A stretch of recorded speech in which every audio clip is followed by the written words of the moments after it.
কথাগুলো আমাদেরকে কেউ বলে নাই, তাই আমরা আমল করতে পারি নাই। মা তোমার পায়ে হাত দিয়ে বলি, মা রমজানের ভাঙতি রোজাগুলো যদি অতীত জীবনে ছুটে যায় আর বালেগা হওয়ার পর প্রাপ্তবয়স্ক হওয়ার পর মা যদি তোমার রোজা ছুটে যায়, এই বাদল কুকড়া দিয়ে গেছে শীতে। এটা হলো 3 নম্বর আমল। এ বাবা তেলো কাকা কুকড়া দিয়ে গেছে শীতে। বড় বড়াই ধীরে ধীরে চলে। হ্যাঁ হ্যাঁ হ্যাঁ এ কেডা ওমর কাকা? 6 নম্বর কি শীত, প্রচুর শীত। তা শীত না ঠাকুরের দ্বারা কি ওয়াজ তুই? ফেসবুকে ছাড়িয়ে দেবে। ওয়াজ তুই আগুনের দ্বারা কি শীত করে? এ কামলা তোর সুবিধা। এ কামলা এ কামলা ওয়াজ তুই শীতের ভিতরে হেরে কি? এই আগুনের দ্বারা কি শীতের ভিতরে ওয়াজ তুই?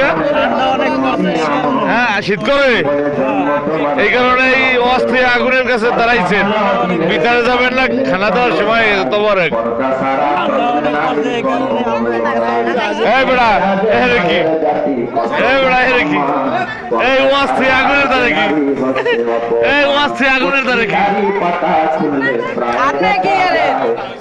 নিক্ষেপ নারী ধর্ষণ এসব খবর নয়। পর্দা করে চললে নারী